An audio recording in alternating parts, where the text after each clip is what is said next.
Wondering where to find mandatory travel documents on the front end?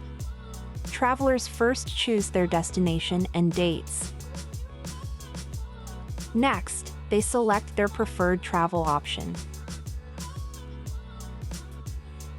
In step 3 of the booking process, here's what we're looking for in this tutorial: the mandatory travel document details. You'll find a form asking for your date of birth and passport details, as these are set up as mandatory in this example.